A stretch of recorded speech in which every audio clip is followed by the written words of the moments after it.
Pippa Ehrlich is a marine conservation journalist, a storyteller, and a co-director of the film. She joins us now live from Cape Town. Thanks so much for being with us, Pippa.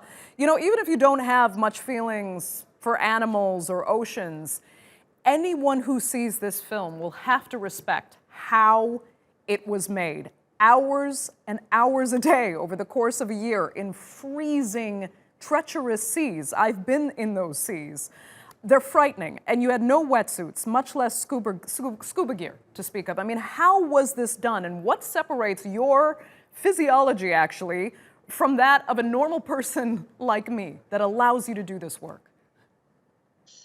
I think that nothing separates my physiology from anybody else's except for a lot of time in the water. It took me 6 months before I could even have dreamed of making this film. It took me 6 months of going out into the Atlantic without a wetsuit and just getting used to the water, and your body adapts. And I think it's actually the same for any human being.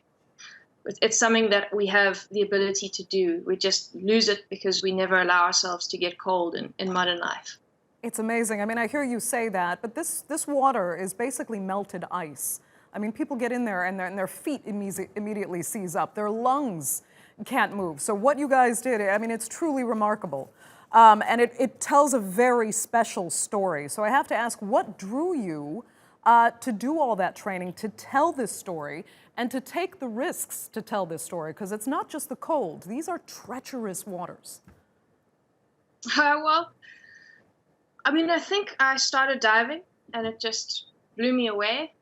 And actually, what the cold does is it has an incredible impact on your body and your mind, and it just makes you feel really, really good once you get past the initial difficulty of it.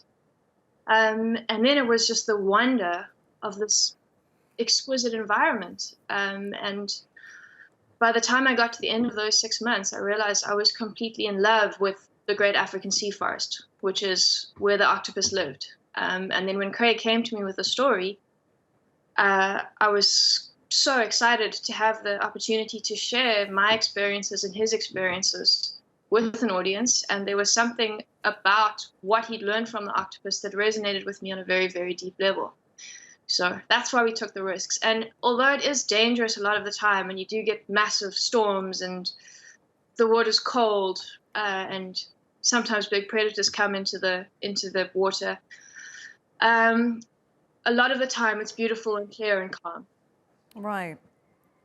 I mean, it actually is something incredible to experience, because someone like me who actually had a fear of water until I was taken down there by someone like you, you do realize it is extremely calming in this very strange way that's really unexpected for people that do tend to fear those depths.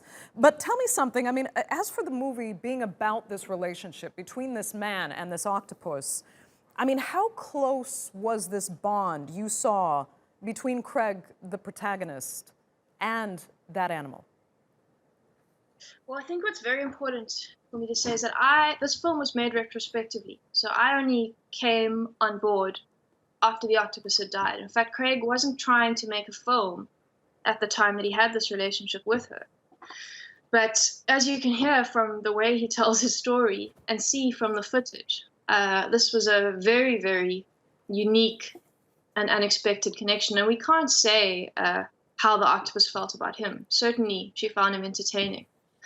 Yeah. But animal very much. Very quickly, Pippa, I mean, I only have a few seconds left. What do you want audiences to take away from this film and to understand from watching it? I think the biggest thing for us is to realize that every single human being on Earth is part of the story, because every single one of us has a relationship with nature, and we have forgotten that. And we have an incredible opportunity now to rebuild respectful and loving and kind of relationships where we take action to protect and show love to the natural world. Okay, Pippa, we'll have to leave it there. Thank you so much for joining us. We really appreciate it.